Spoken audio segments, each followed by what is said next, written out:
ఫోన్లు ఏమైనా ఉన్నాయంటే ఉండవు. So it's completely only about that event, and I know why this link or why my name has come is because of that, and that is as a responsible fellow that is my duty to give them the explanation.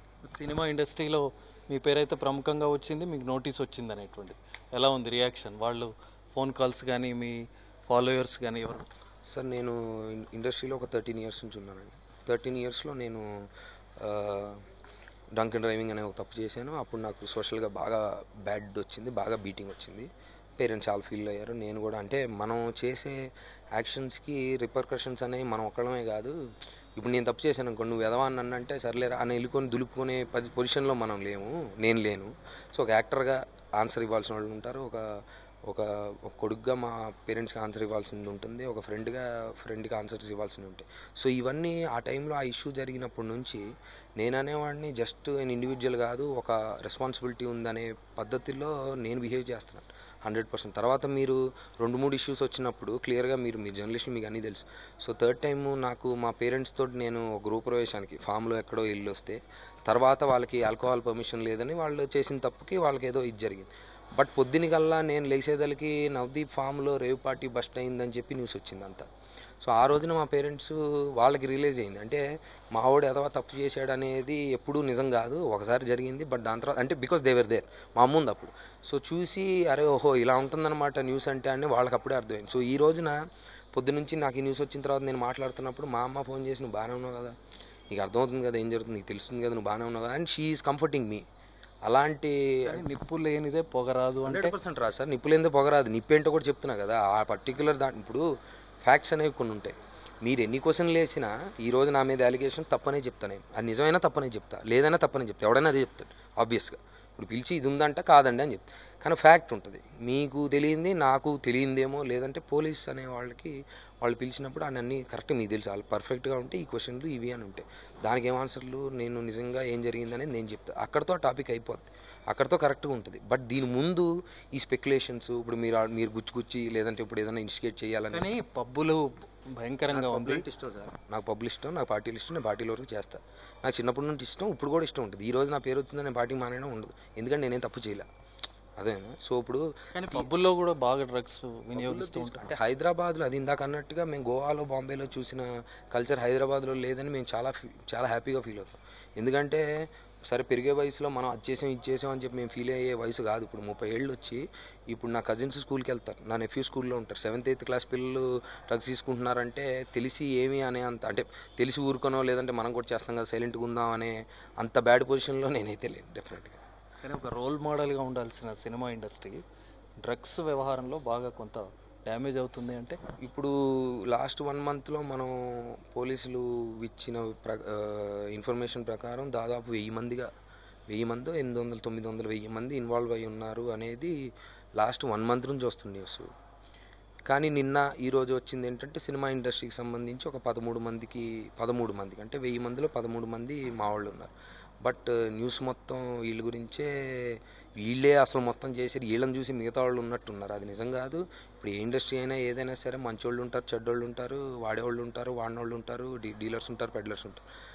మాకేంటంటే cinema అనేదానికి కొంచెం focus ఎక్కువ అవుతుంది. దీనికి నేను already బాధితుడిని దీనికి already. So కాకపోతే ఈ పర్టికులర్ టాపిక్ నేను ఎందుకు రియాక్ట్ అవుతున్నా అంటే ఇది చాలా బ్యాడ్ టాపిక్ అండి ఇది. ఎందుకంటే సెన్సిటివ్ టాపిక్ కూడా. ఇప్పుడు చిన్న పిల్లలు చేస్తున్నారంటే వాళ్ళ పేరెంట్స్ సంగతి ఏంటి, వాళ్ళ సంగతి ఏంటి, హైదరాబాద్లో ఇంత పెద్ద ర్యాకెట్ జరుగుతుంది మనకు తెలియట్లేదంటే మన భవిష్యత్తు ఏంటి, మన సిటీ భవిష్యత్తు ఏంటి, ఇక్కడ ఉండాలనుకుంటున్నాం మనం. సో ఇవన్నీ మనం కన్సిడరేషన్లో తీసుకొని కొంచెం రెస్పాన్సిబుల్గా ఫ్యాక్ట్స్ కోసం వెయిట్ చేసి ఫ్యాక్ట్స్ వచ్చాక మనం జడ్జిమెంట్ చేయాలనేది జరుగుతుంది. కానీ ఒక అలిగేషన్ మీ మీద ఉంది, ఏ కొత్త హీరోయిన్ వచ్చినా మీరు పబ్లిక్ తీసుకెళ్తారు అనేటువంటి అలిగేషన్ మీ మీద ఉంది. ఎక్కడుందండి ఇది, ఎక్కడుంది?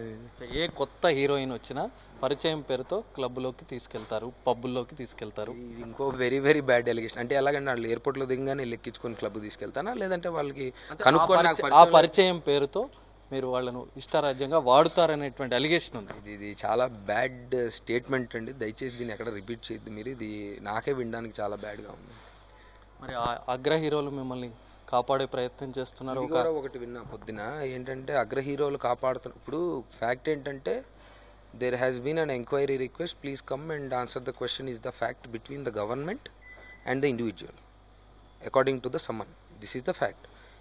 That they have said there is an enquiry, there is a request for an enquiry, you come and answer అనేది వాళ్ళు చెప్పింది. సార్ వస్తాను సార్ ఏంటి అనే వాళ్ళ క్వశ్చన్కి ఆన్సర్ చెప్పాల్సిన బాధ్యత నాది. ఈ మధ్యలో దున్ని చూసారా కథనం, ఇది కేవలం మన మీడియా సోదరులు క్రియేట్ చేసిందో లేదంటే అనుకోవచ్చు. ఇంకోటి పొద్దున మాట్లాడుతున్నప్పుడు అగ్ర హీరోలు కాపాడుతున్నారు అన్న మాట ఎవరు అన్నారు అంటే, అగ్ర హీరోలు కాపాడుతున్నారు అన్న మాట వచ్చిందంటే ఫస్ట్ ఆఫ్ ఆల్ నేను తప్పు చేశానని మీరు ఫిక్స్ అయ్యారు, నేను నాతో పాటు ఇంకొక మీరు చెప్తున్న సోకాళ్ళ అగ్ర హీరోలతో కలిసి తప్పు చేశానని వాళ్ళ తప్పని మీరు ఫిక్స్ అయ్యారు. మేమందరం ఏదో గుడుపుటాని చేస్తున్నాం, నా పేరు వచ్చింది కాబట్టి వాళ్ళందరూ నన్ను అంటే ఇంత పెద్ద స్కామ్ని ఒక పూటలో అల్లగలిగారంటే అది ఆ అగ్ర హీరోలకు మీరు కాస్ట్లీ పార్టీలు ఇస్తారు, ఆ పార్టీల్లో కూడా పబ్బు ఆ డ్రగ్ అనేది యూజ్ చేస్తారు అని. ఇది చాలా ఈజీ అండి, వినడానికి అనడానికి చాలా ఈజీ. ఏంటంటే నమ్మేవాడికి కూడా భలే ఉంటుంది. ఎప్పుడైనా మనకి ఇప్పుడు సమ్మన్ వచ్చింది లేదంటే రిక్వెస్ట్ వచ్చింది, వీడు వెళ్ళి చెప్పాలి. ఇప్పుడు నేను చెప్తుంది ఒక కథనం, అది నిజం, అదే జరగబోతుందని నాకు తెలుసు. బట్ ఈ లోపు ఎంటర్టైన్మెంట్ కావాలి కదా మనకి. సో ఇప్పుడు ఏంటంటే ఇప్పుడు వీడు ఏంటి, నేను కాస్ట్లీ పార్టీలు ఇస్తే నేను డ్రగ్స్ సప్లై చేస్తే అగ్ర హీరోలుగా అంటే ఇంకేం పని లేదు ఎవరికి. అగ్ర హీరోలు అందరూ 6 ప్యాక్లు ఎలా చేస్తున్నారు డ్రగ్స్ చేస్తే, ఇవన్నీ ఎంటర్టైన్మెంట్ కోసం. ఎందుకు ఇట్లా వస్తుంది డ్రగ్ అనేది డ్రగ్ అనేది బయటపడ్డప్పుడు సినిమా ఇండస్ట్రీనే ఎక్కువ హైలైట్ అవుతుంది. అదే మరి మీరు సాఫ్ట్వేర్ వాళ్ళ పేర్లు లేదంటే స్కూల్ పిల్లల పేర్లు ఆబ్వియస్గా వేయకూడదు. ఇప్పుడు సాఫ్ట్వేర్ వాళ్ళ పేర్లు మిగతా వాళ్ళ పేర్లు అన్నీ లిస్ట్ ఇచ్చినా వేసే ఇంట్రెస్ట్ మీకు ఉండదు, చూసే ఇంట్రెస్ట్ జనాలకు కూడా ఉండదు కదా. ఇప్పుడు సుబ్బారావు అప్పారావు చేశాడు లేదంటే ఫలానా కృష్ణ గారు అమ్మారు అంటే, ఎవరో కృష్ణ అమ్మాడు అంటే న్యూస్ అది ఎవరికి ఇంట్రెస్ట్. ఇప్పుడు స్కూళ్ళు ఇవన్నీ డైవర్ట్ చేయడానికే మీ మీద వచ్చిందంటారా అనేవి నేను అంటలేదు, అది నేను అంటలేదు. బట్ జనరల్గా ఏది ఎక్కడ ఏం జరిగినా ఒక సినిమాను ఒక ఫేమస్ పర్సన్ ఉన్నప్పుడే చూసేవాడికి ఇంట్రెస్ట్, చెప్పేవాడికి ఇంట్రెస్ట్. అది అనేది ట్రెండ్ అనేది ఇప్పుడు నేను ఇందులో ఉన్నాను కాబట్టి నేను చెప్తున్నాను అనేది అనుకోవచ్చు. బట్ ప్రేక్షకులకి తెలిసింది ఆల్రెడీ ఏంటంటే, సినిమా వాడు దొరికాడు లేదంటే సినిమా వాడి పేరు వచ్చిందంటే వాడిని పొద్దున సాయంత్రం దాకా రిపీట్ మీద రిపీట్ వేసి మ్యాక్సిమం ఆ న్యూస్లో జ్యూస్ పిండేస్తారనేది. ఇది ఎవరు కావాలని చేస్తున్నది కాదు, ఎవరు చేయట్లేదు. ఇది ఎక్సైజ్ ఎన్ఫోర్స్మెంట్ డైరెక్టరేట్ నోటీస్ ఇచ్చిన ఆధారంగానే నడుపుతున్న కథనం. 100% అండి. నేను అందుకే మళ్ళీ చెప్తున్నా. సో ఇప్పుడు పెడ్లింగ్ కానీ స్మగ్లింగ్ కానీ కన్జ్యూమింగ్ కానీ చేస్తున్న వాళ్ళు దొరికిన వాళ్ళ ఫోన్ నంబర్ల నుంచి పలానా ఫోన్లు నంబర్లు ఉన్నాయి, ఈ ఎందుకున్నాయి అనే క్వశ్చన్లు మాకు వచ్చింది. దానికి నా ఆన్సరే ఈ పర్టికులర్ ఈవెంట్ మేనేజర్తో నేను చేశాను కాబట్టి దానికి ఆన్సర్ ఇవ్వాలనేది నా ఆన్సర్ అండి. ఫైనల్గా ఏం చెప్పదలుచుకున్నారు? ఏమీ లేదండి. ఇప్పుడు ఫస్ట్ ఆఫ్ ఆల్ ఇది చాలా దురదృష్టమైన సిచ్యువేషన్ అండి. అంటే నేను అనేది సినిమా వాళ్ళ గురించి కాదు, నేను అనేది డ్రగ్స్ అమ్మేవాళ్ళ గురించి కాదు, డ్రగ్స్ కొనేవాళ్ళ గురించి కాదు. అది జరుగుతున్న తప్పు, దానికి పనిష్మెంట్ ఉండాలి 100%. But as a city, as a member of the city, ఇక్కడ పుట్టి పెరిగిన ఒక పర్సన్గా. రోజా ఇప్పుడు ప్రస్తుతం మనతో నవదీప్ ఉన్నారు, ఆయనతో మళ్ళీ మాట్లాడదాం. మీకు నోటీసు వచ్చింది, నోటీస్లో ఉన్నటువంటి అంశాలు ఏంటి? ఈ జరుగుతున్న ఇన్వెస్టిగేషన్లో ఒక పట్టుకున్న దొరికిన వాళ్ళ ఫోన్ నంబర్లు ఆధారంగా ఒక ఫోన్ నెంబర్ ఏదైనా లింక్ ఉన్నప్పుడు వాళ్ళని పిలిచి ఇది ఎందుకు ఉందని అడుగుతున్నారండి. సో నేను లాస్ట్ మంత్ ఒక ఈవెంట్ చేసినప్పుడు ఆ ఈవెంట్ ఆర్గనైజర్ ఈవెంట్ అయిపోయిన 2 వీక్స్కి తర్వాత అతను ఎక్కడో ఇలాంటి పర్టికులర్ ఇష్యూలో దొరికి తను అరెస్ట్ అయ్యాడు. సో అతని ఫోన్ నెంబర్లో నా ఫోన్ నెంబర్ ఉంటుంది. డెఫినెట్గా 1-2 మంత్స్ నేను ఆ ఈవెంట్కి సంబంధించి రెగ్యులర్గా నేను వాటితో మాట్లాడడం, మెసేజ్ చేయడం చేశాను. But still when this is the question that I'm going to be asked అనుకోండి. So this phone number or this phone records and everything I have never done anything wrong. So తీసుకెళ్ళి sir this is the answer as responsible citizen, this is my answer sir అని నేను చెప్తాను. ఆ పెడ్లరే మీకు drug ఇచ్చి ఉండొచ్చేమో అని అనుకుని ఉంటారా? చాలామంది ఉంటారు, అనుకున్న వాళ్ళు ఉంటారు. ఆబ్వియస్గా మీరు అనుకుంటున్నారు, అనుకున్న వాళ్ళు లేకపోయినా మీరు అనుకుంటారని మీరు అంటున్నారు. అనుకోవడం కాదు, ఎక్సైజ్ ఎన్ఫోర్స్మెంట్ డైరెక్టరేట్ మీకు నోటీస్ ఇచ్చింది. Excise enforcement director it's a request for to come and explain, to come and clarify somethings. So this is the thing. Clarify something అన్నప్పుడు దాంట్లో ఏదో ఒక విషయం అనేది ఉండొచ్చు కదా. ఈ ఫోన్ నెంబర్ నీ దగ్గర ఎందుకు ఉంది, లేదంటే వాటితో నువ్వు ఎందుకు ఇన్ని ఫోన్ మాట్లాడావు అనే క్వశ్చన్ వస్తుంది. దానికి ఒక నేను చేసిన ఈవెంట్ డేట్లు కానీ ఫోటోలు కానీ, నేను చేసిన ఈవెంట్ అంటే అతనితో ఎంతో మంది మాట్లాడి ఉంటారు, మీరు కూడా ఉన్నారు, కానీ అందరినీ పిలవకుండా మీ ఒక్కరిని పిలవడానికి కారణం? అందరినీ పిలవలేదని మనకు తెలియదు కదా. 300-400 మందిని పిలిచారు అని సమాచారం. ఇండస్ట్రీలో మీకు తెలిసిన పేరు నేను కాబట్టి నాకు వచ్చి అడిగారు. So this is my why I been called, this is the answer. అంటే డ్రగ్స్ ఎప్పుడు చూడలేదా? అదొక పదార్థం, అదొక మత్తు పదార్థం అన్న విషయం మీకు దాని గురించి తెలుసండి. Because we have travelled out side India, in India, Goa, Bombay, we've seen shit అండి. బట్ లక్కీగా మన హైదరాబాద్ అలాంటి సీన్ లేదు, మనం హ్యాపీగా ఉండొచ్చు, లేదంటే మన ఊరు అలా లేదని చాలా సందర్భాల్లో హ్యాపీగా ఫీల్ అయిన మనుషులలో నేనున్నా. బట్ లాస్ట్ మంత్ ఈ స్కూల్ పిల్లలు లేదంటే ఇదంతా జరుగుతుంది అంటే 14-15 ఇయర్స్కి విచ్చలవిడిగా అంటే ఇంత వందల మందికి సప్లై అవుతుంది అనేది it's a very very bad thing and I'm really sorry that అంటే ఈ టైంలో నా పేరు అసోసియేట్ అవడం అనేది నాకు చాలా బాధాకరంగా ఉంది. బట్ ఐఎమ్ షూర్ దట్ ఎందుకు వచ్చిందో తెలుసు, లేదంటే నేను ఆన్సర్ ఇవ్వాల్సింది నాకు తెలుసు. మీరు విదేశాలు అన్ని తిరిగి వచ్చి ఉంటారు. ఇండియా చూస్తే హైదరాబాద్ చూస్తే అక్కడికన్నా ఎక్కువ ఉందా హైదరాబాద్లో డ్రగ్స్ కన్జ్యూమ్? లేదండి, ఇంత మునుపు ఎప్పుడు లేదు. మేము చాలాసార్లు అంటే ఇక్కడ మంది 500 to 600 పీపుల్ ఉన్నారు సార్ ఇక్కడ పార్టీలో. మొత్తం హైదరాబాద్లో మీ నైట్ లైఫ్ అంతా చూసుకుంటే చాలా తక్కువ మంది ఉంటారు. It's a close circle. వేరే ప్లేస్ లాగా వేల మందిలో ఎవడేం చేస్తున్నాడో తెలియకుండా ఉండే సిచ్యువేషన్ కాదు. మన చాలా చిన్న సిటీ, చాలా తక్కువ మంది ఉంటారు. సో ఆబ్వియస్గా మనం బయటికి వెళ్ళినప్పుడు చూసినప్పుడు మనకి పెద్ద ఏమంటారు వందల వేల మంది ఉంటే ఎవడేం చేస్తున్నాడో తెలియదు. మన చిన్న కమ్యూనిటీలో చాలా ఈజీగా తెలుసుకుంటాం. సో మాకెప్పుడు ఇక్కడ అంత లేదు, మనం హ్యాపీగా ఉన్నాం అనే ఫీలింగ్లో నుంచి సడన్గా ఎందుకు వచ్చింది మీకు నోటీసు ఈ డ్రగ్స్లో మీరు ఉన్నారు ఇన్వాల్వ్మెంట్ అనేది ఎందుకు వచ్చింది? మీరేమో లేదంటారు, మరి నోటీస్ ఇచ్చారా, ఎందుకు వచ్చి ఉంటుంది? నేను ఈవెంట్ ఆర్గనైజర్తో పనిచేశాను కదా, వాడు ఈవెంట్ అయిపోయిన 2 weeksకి వాడిని పట్టుకున్నారు. సో వాడి వాడి ఫోన్లో నా రికార్డ్స్ ఉన్నాయి, ఎందుకు ఉన్నాయి అనేది నాకు వచ్చిన క్వశ్చన్. దానికి నేను రెస్పాన్సిబుల్గా ఆన్సర్ ఇస్తానండి. అది కానీ మీరు గతంలో కూడా ఒక ర్యాష్ డ్రైవింగ్లో డ్రంక్ అండ్ డ్రైవింగ్లో పట్టుబడ్డారు. మరి అప్పుడు కూడా డ్రగ్స్ వాడారనే ప్రచారం కూడా జరిగింది. అది ఎప్పుడు జరిగిందో నాకు తెలియదు. అప్పుడు జరిగితే మరి పోలీసులు ఎందుకు చెప్పలేదండి మీకు?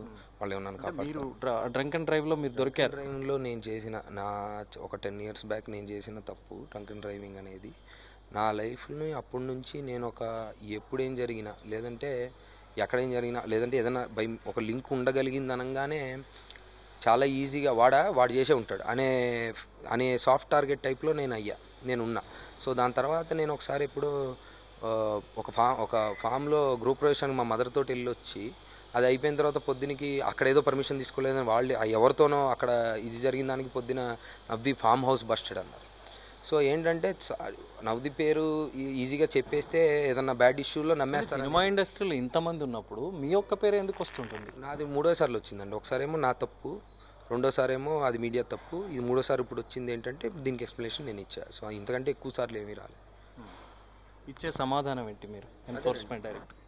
సమాధానం ఏం లేదు. వాళ్ళు they are very very nicely కరెక్ట్గా ఇప్పుడు మనకున్న ప్రాబ్లమ్ని రూట్స్తో పాటు తీసి హైదరాబాద్లో బయటపడేయాలనే ఉద్దేశంతో వాళ్ళు పనిచేస్తున్నారు. That is the most beautiful thing and that is very very promising for Hyderabad's future. And as responsible citizen and being a son of Hyderabad, it is my responsibility and my duty to answer to. రోజు 24 గంటల్లో మీరు ఎక్కువ భాగం పబ్బుల్లోనే గడుపుతారు. 24 గంటలు పబ్బులు open చేసి ఉండవు అంటే పబ్బుల్లో 24 గంటల్లో ఎక్కువ భాగం 9 నుంచి 12 దాకా ఉంటుందండి పబ్బు. 24 గంటలు 3 గంటలే అది. మిగతా 21 గంటలు నేను పని చేసుకుంటుంటాను. నేను 40 సినిమాలు చేశాను, నేను 2-3 టీవీ షోలు చేశాను, ఇప్పుడు సినిమాలు చేస్తున్నాను. కాకపోతే ఏంటంటే నాకు పార్టింగ్ అంటే ఇష్టం, నాకు పబ్ అంటే ఇష్టం, అంతే. అంతవరకు నేను ధైర్యంగా చెప్తా.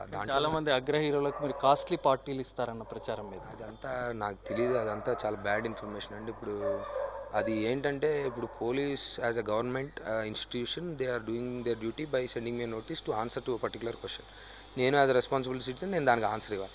ఈ మధ్యలో వచ్చేవన్నీ ఊహాగానాలని లేదంటే వాళ్ళు అనుకున్నారని వీళ్ళు చెప్పారని వినిపిస్తున్నాయి, ఊహిస్తున్నాయి. ఈ ఊహలు ఒకసారి ఆరోపణలు వచ్చినప్పుడు దానికి సమాధానం మీరు క్లారిటీ ఇస్తే ఆగిపోతుంది. అయితే ఏదైనా కొత్త హీరోయిన్లు ఈ ఇండస్ట్రీకి వచ్చినప్పుడు మీరు పరిచయం పెంచుకొని వాళ్ళందరినీ కూడా పబ్లోకి తీసుకెళ్తుంటారు అనేటువంటి ప్రచారం కూడా ఉంది. ఏముంటుందండి దానివల్ల నాకు డబ్బులు ఖర్చు తప్ప ఏముండదు. ఎవరిని పబ్బు తీసుకెళ్తే మన డబ్బులు డ్రగ్ తినడం వల్ల అది దానివల్ల ఉపయోగం కూడా ఏమి ఉండదేమో కదా. 100% దానివల్ల కూడా నష్టమే కదా బాడీకి. నష్టం 100% సార్. ఇప్పుడు మేము 13 years నుంచి ఒక యాక్టర్గా ఉండి ఒక ఫేస్ మెయింటైన్ చేస్తూ ఒక బాడీ మెయింటైన్ చేస్తూ 1 yearకో 2 yearsకో ఒకసారి 6 pack చేస్తుంటూ అంటే బాడీ బిల్డింగ్ చేస్తూ వీడియోలు చేసినవాడు ఎవడో డ్రగ్స్ తీసుకున్నాడు ఎవడో అలా ఉన్నాడు. మీరు ఇప్పుడు వెళ్ళి మీరు అరెస్ట్ అయినవాడు కానీ లేదంటే ఇప్పుడు మీరు ఏదైతే అలిగేషన్స్ ఇప్పుడు ఆల్రెడీ పోలీసుల దగ్గర ఉన్న వాళ్ళందరినీ చూడండి, వాళ్ళ ఫేస్ చూసి వాళ్ళ బాడీ చూసి వాళ్ళ మనిషిని చూసి చెప్పచ్చు. ఎలా ఉంటారు డ్రగ్స్ తీసుకున్న వాళ్ళు చూస్తే చాలా అంటే డెఫినెట్గా మాలాగైతే ఉండరు, డెఫినెట్గా స్ట్రాంగ్గా ఉంటారు, డెఫినెట్గా ఫేస్ బ్యూటిఫుల్గా ఉండదు, ఏముండదండి. మేము ఫుడ్తో పాటు డ్రింక్స్తో పాటు డైట్తో పాటు అన్నీ మెయింటైన్ చేస్తేనే మాకు ఫుడ్ ఉంటుంది అనే క్లారిటీ నాకుంది. సో మేము ఎప్పుడు అలాగా we don't encourage such kind of things. ఒక్కసారి మళ్ళీ చెప్పండి, ఆ సిట్లో నోటీస్లో ఏముందా ఇన్ఫర్మేషన్ ఏంటి? దాంట్లో ఇన్ఫర్మేషన్ ఏంటంటే మాకు వీ హ్యావ్ 67 అనేది ఏంటంటే that extends the right to the designated officer to call upon anybody he thinks who can give information about a particular investigation. అంతే. అంటే ఆ ఎక్సైజ్ ఆఫీస్కి రమ్మన్నారా? పర్టికులర్ డేట్ ఎప్పుడైనా ఉందా? డేట్ టు టైం చెప్తా అన్నారు, but it's like this is going on. So they summoned about 300-400 మందికి ఏ link ఉన్నా సరే ఒకసారి పిలిచి ఇది ఎందుకు ఉందనే డ్యూటీలో వాళ్ళు క్వశ్చన్ చేస్తారని దానికి మనం ఆన్సర్ ఇవ్వాలి. దట్ ఈస్ ద ఎక్కడికి రమ్మన్నారు? ఎక్సైజ్ ఆఫీస్కేనా? ఐ థింక్ సో అండి. అదే నేను ఇంకా చూడలేదు, but I got the information that I have to go when they call. మరి ఈ డ్రగ్స్ వ్యవహారం లింక్ అనేది టాలీవుడ్కి, సినిమా ఇండస్ట్రీకి బాగా పాకుతూ వస్తుంది. ఎప్పుడు డ్రగ్స్ అన్నా బయటపడ్డప్పుడల్లా కూడా సినిమా అంశానికి సంబంధం ఉంటూ వస్తుంది. ఏం చెప్తారు ఒక హీరోగా? First of all it's a very bad thing to consume or encourage anybody to consume drugs అండి. ఎందుకంటే నేను పర్సనల్గా నేను బాంబేలో కొంతవరకు పనిచేసినప్పుడు నేను వెళ్ళినప్పుడు అక్కడ చాలామంది ఏమంటారు అప్కమింగ్ కానీ అంటే స్ట్రగ్లింగ్ పీపుల్ ఉన్నప్పుడు వాళ్ళు ఆ వీక్ పాయింట్లో లేదంటే ఆ స్ట్రగ్లింగ్ దీంట్లో ఉన్నప్పుడు దానివైపు చూద్దాము అనో లేదంటే ఒకసారి will taste it and see how it happens అనే దీంట్లో ఎంటర్ అయ్యి లైఫ్లు నాశనం అయిపోయిన వాళ్ళు నాకు చాలామంది తెలిసింది బాంబేలో. సో అది చూసినప్పుడు నాకు వచ్చిన భయం, కానీ అది చూసినప్పుడు నేను మారిన అంటే టేస్ట్ చేశారా? లేదండి, నేను వాళ్ళని చూసి ఆ లైఫ్ చూసినప్పుడే నేను అంటే మీరు పర్సనల్గా మీరు ఒకసారి చూసి వాళ్ళు పడుతున్న బాధ కానీ వాళ్ళు పడుతున్న దాన్ని ఏమంటారు మెంటల్ స్ట్రగుల్ కానీ చూసినప్పుడు దానికి అంత వీ షుడ్ నెవర్ అంటే ఇట్స్ లైక్ డేంజరస్ వెళ్ళండి. దాంట్లో మనం అసలు కాలు కాదు కదా ఏలు కూడా పెట్టకూడదు ఎవరు. ప్లస్ ఇప్పుడు మనకున్న పొజిషన్లో మనం ఇంకా జాగ్రత్త ఏమంటారు అప్రమత్తంగా ఉండి ఇంకా మన పిల్లలు ఇప్పుడు రేపు నా నెఫ్యూనో నా కజిన్ వెళ్తాడు స్కూల్కి, వాడు 7th క్లాస్ 8th క్లాస్లో చేస్తున్నానంటే నాకేమన్నా అంటే హౌ విల్ ఐ రియాక్ట్? కానీ స్కూళ్ళల్లో కూడా దారుణంగా స్కూళ్ళల్లో వరకు కూడా ఈ డ్రగ్ వెళ్ళింది, ఆ అంశాలు కూడా బయటకు వచ్చాయి. ఏమంటారు? అదేనండి, అది చాలా చాలా బాధాకరమైన విషయం. ఎందుకంటే పిల్లలు 8th 9th అంటే నాకు గుర్తుంది నేను 8th 9thలో నేను ఎంత కన్ఫ్యూజ్డ్గా ఉన్నాను. 10th తర్వాత ఎంపీసీ తీసుకోవాలా బైపీసీ తీసుకోవాలా, ఏం చేయాలి, ఒకవేళ ఇంజనీరింగ్ చేస్తే ఏం చేయాలి, ఈ కన్ఫ్యూజన్లు అంటే నెక్స్ట్ ఎడ్యుకేషన్ సిస్టంలోకి ఎలా వెళ్ళాలి, మన చాయిస్ ఏంటనేది 7th 6thలో అంత తెలియదండి, 8th 9th 10thలోనే తెలుస్తుంది. సో అలాంటి టైంలో ఇంత భయంకరమైన కాంప్లికేటెడ్ డ్రగ్స్కి వాళ్ళు అంటే వాళ్ళకి అందుబాటులోకి వెళ్తున్నాయి అనేది it's very very very dangerous thing అండి.